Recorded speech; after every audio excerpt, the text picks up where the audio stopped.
Alright, so it's been a pretty good year to be an X-Men fan.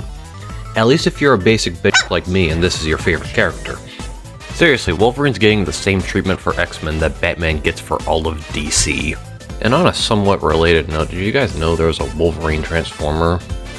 I mean, I remembered it turning into a Jeep, but I guess I was wrong. Anyway, on to the actual video. So if you haven't seen this series before, I'm taking 2 of these LEGO sets and I want to make a construction figure using as many of these parts as I can. And here are all the parts organized, including the Wolverine figure. This is just a spare one I have to show off some of the quirks of the set, show off what I'm working with. Like, the hands are pretty weirdly put together, so I'll definitely need to go with something a little more custom.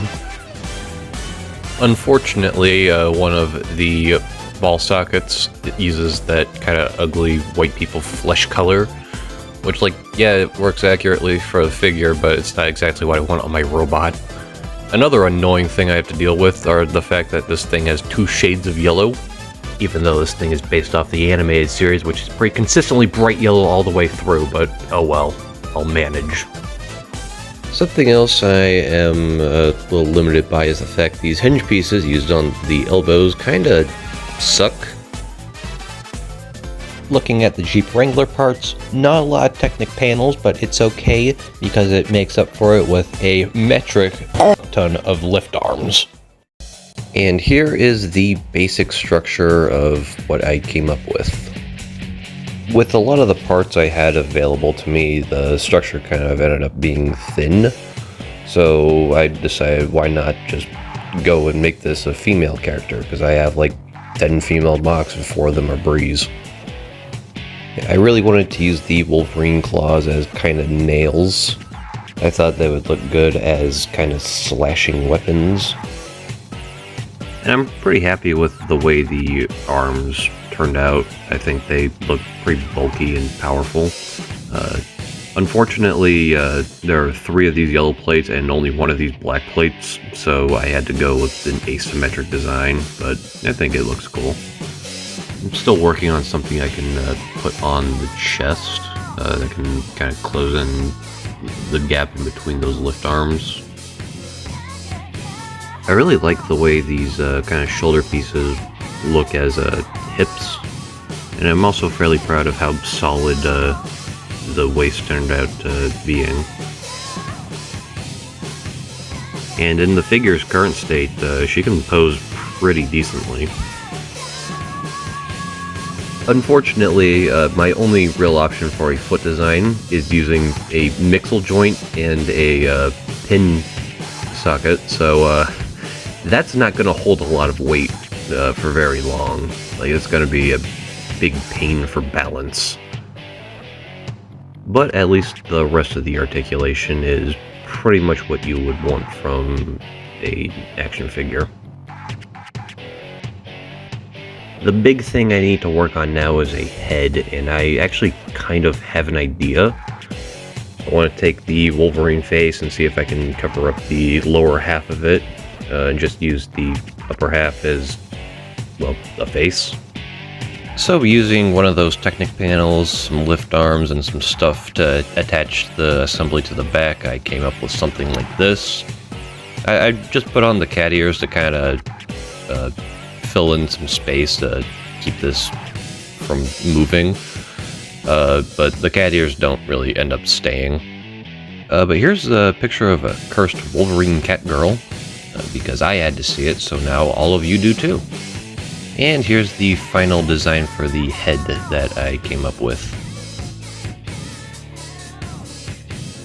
I decided to throw on a couple horns because I actually have a story for both this character as well as Road Wrath. They are members of a gang called Hell's Highway, whose most infamous member is one Speeda Demon. These are still Hero Factory mocks. The reason that Hero Factory and, I guess, Bionicle are excluded from things like the title and the thumbnail, and I'm kind of just advertising stuff as like general LEGO stuff, is mainly because these videos cost $80 each to make, and I want to recoup as much of that as possible, and general LEGO is much more appealing to a general audience than the very niche Bionicle and Hero Factory. So, Persona 5 Tactica actually released while I was making this mock, and I think the art style kind of influenced the proportions a bit. But now I'm on that stage where I need to take a bunch of small things and finish giving her some detail, so I will see you when I do that. And here is Devil Doll, named after the real-life Women's Outlaw Motorcycle Club. I mean, I think the name fits because the other members are demons, so it kind of fits in with those same names, and I think the name itself just has its own kind of unique flair. Plus, they seem like a cool enough organization, so why not? Anyway, moving on to the figure herself. The feet are, I'll be honest, not that good. This thing tips over pretty easily because Nixle joints are not designed to hold weight this heavy. I'd say I'm overall pretty happy with the way the head turned out, but my only problem is if she looks down too much, you can kind of see like the Wolverine face kind of popping out of the mask.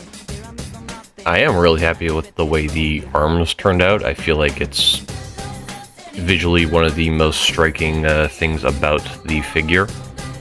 And while some of the articulation could have been better, I think it's good enough. Now, unfortunately, I was kind of forced to use that ugly flesh color, which does horribly stick out, but there's not really much I could do. Not only are the other joints I have the same color, but as I showed earlier, they suck. But for as much as I do like the way that Devil Doll turned out, she is a member of Hell's Highway, a vehicle gang, so why not take a bunch of these leftover parts and give her a vehicle? Alright, so my dumbass forgot to record anything or take any pictures while I was building this thing, so oops, we only have the final product, my bad. Alright, and here we have the vehicle, which is just kind of like a rocket-powered skateboard. I put the steering on the back when I was designing this, and that was not a very good idea, just because it doesn't really work. But it's not like it really hinders the design, so there's no point in gutting it and changing it. Something I am pretty proud with is the way the engine looks. It's got a bunch of exhaust. I love the way that wheel looks as like kind of a big thruster. And I threw most of the system that it had left on here. Unfortunately, most of it was red from Wolverine's midsection, so that's a little unfortunate, but I think it looks fine enough. The way Devil Doll attaches to this thing is via these open axles. Just kind of slide them into the pinholes on her feet. It's already not exactly the easiest thing to do, but it's made even harder by having a giant ring light right in front of me. And here she is on the rocket board.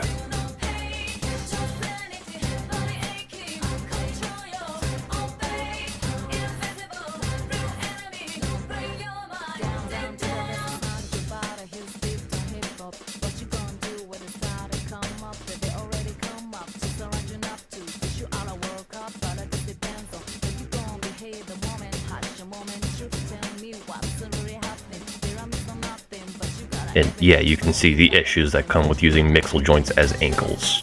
Note to self, don't do that again. As for size comparison, here she is next to Wolverine, and here she is next to something you might actually own. And here are all the extra parts if that's something you care about. But yeah, I guess that's gonna do it for Devil Doll. So if you enjoyed the video, make sure you leave a like, a comment down below, and subscribe. And I'll see you in the next one. Take care.